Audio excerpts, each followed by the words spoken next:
Suara berisik di luar masih terus terdengar. Bisa-bisanya si Jessica pas situasi begini malah tidur, gerutu Rere.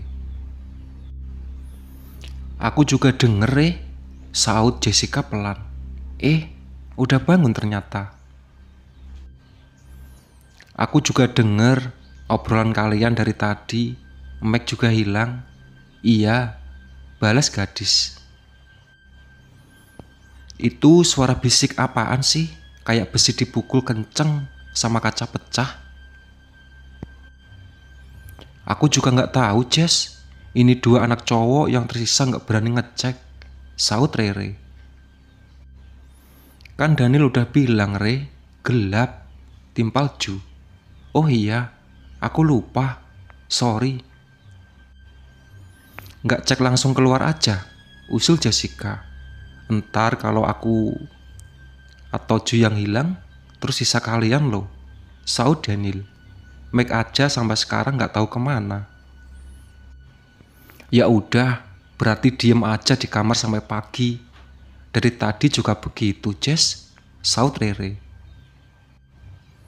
Berkat cahaya matahari mulai terlihat menembus gorden putih di dalam kamar. Para wanita masih tidur dengan nyenyaknya, begitu pula dengan Daniel. Sementara Jo selalu menjadi orang yang pertama bangun tidur. Jo bangkit dan berdiri, lalu berjalan mendekati jendela. Ia membuka gorden. Cahaya yang menyilaukan langsung menerpa wajahnya. Otomatis membuat menutup mata perlahan. Ia membuka matanya. Nil, teriaknya. Nil, bangun. Apaan sih Jo?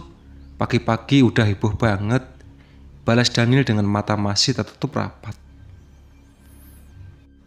Kamu lihat sini. Ada apa rame-rame? Tanya gadis yang juga terbangun. Sini Jo. Jo berdiri di dekat jendela, seraya menatap ke halaman. Daniel bangkit dan menghampiri sahabatnya itu. Ada apa Jo? Ucapnya sambil menepuk pundak Jo. Tuh, Jo menggeser posisi berdirinya, kemudian meminta Daniel untuk melihat keluar. Aku kagak salah lihat kan? Ucap Daniel. Ada apa sih sebenarnya? Jangan bikin aku penasaran kenapa, saut Gladys. Kamu lihat sendiri aja, Dis. Sini. Gladys turun dari tempat tidur dan berjalan menghampiri Jo dan Daniel. Siapa yang rusak mobil? Tanyanya sambil melihat mobil yang sudah rusak parah di halaman.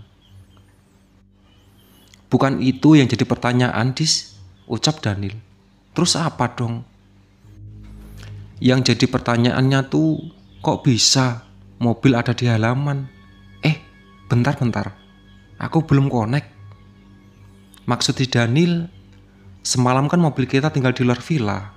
Kenapa sekarang bisa ada di halaman depan? Rusak pula. Jelas Ju. Oh iya, aku baru ngerti. Apa jangan-jangan Meg ketangkap sama Pak Odi? Ucap Daniel. Bisa jadi mobilnya terus dibawa ke halaman dan rusak. Biar kita gak bisa pergi kemana-mana, timpal Ju. Jangan nakutin gitu dong Jo, balas gadis.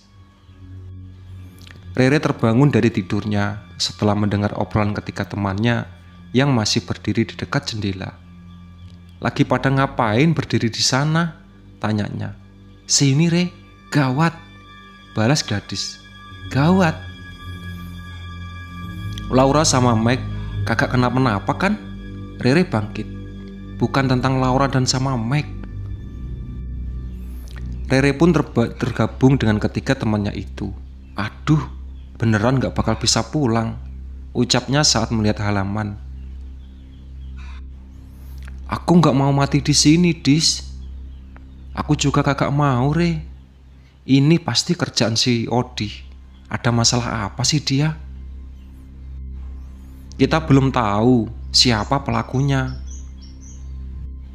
Atau Laura sama Meg ngerjain kita, ngeprang buat konten, terus kalian juga terlibat. Kameranya mana? Rere mengedarkan pandangan mencari kamera. Temen kamu udah mulai error tuh, Dis, ucap Daniel. Iya, kasihan ya. Abisnya, selama di villa ini, aku berasa kayak di film horor Hollywood. Pikiran aku bilang gak mungkin, tapi kejadiannya benar-benar nyata. Apalagi kejadian semalam. Iya, Re, kalau cuman prank atau apalah, gak mungkin kan Wanda dicopotin kepalanya, terus kakinya megang kaki aku. Iya, Dis, cuma aku tetap berharap ini cuman prank atau mimpi aja. Aku gak mau terjadi sesuatu sama Wanda, Laura, dan Meg. Bulir-bulir air mata terjatuh di pipi Rere. Bagaimanapun, Laura adalah sahabat dekatnya dari SMA, hingga akhirnya mereka bisa kuliah di kampus yang sama. Aku gak ngerti harus ngomong apa kalau ketemu sama ibunya Laura, Dis. Gladys memeluk Rere. Seketika suasana kamar menjadi sendu. Sejak tadi tak ada sautan dari mereka yang berani keluar kamar. Mereka hanya duduk sambil memandangi wajah satu sama lain.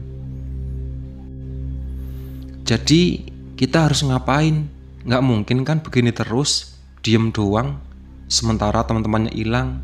Entah kemana lagi, butuh bantuan kita, ucap Rere spontan. Semua pandangan mata menatap ke arahnya.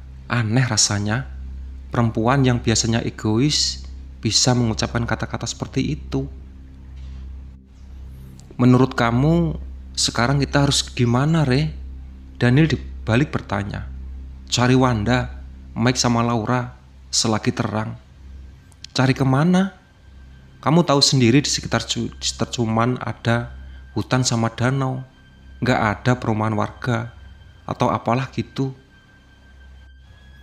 Kamu ingat gak, Mike? Pernah bilang ada perkampungan di dekat sini. Cuma emang letaknya lumayan jauh. Oh iya, aku inget, Re, saut Gladys.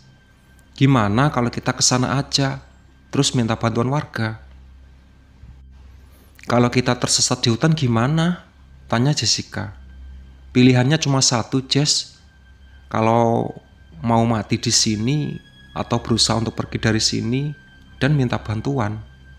Aku setuju sama Rere, ucap Daniel. Aku juga. Gladys pun setuju. Berikutnya Joe, kini hanya tinggal Jessica.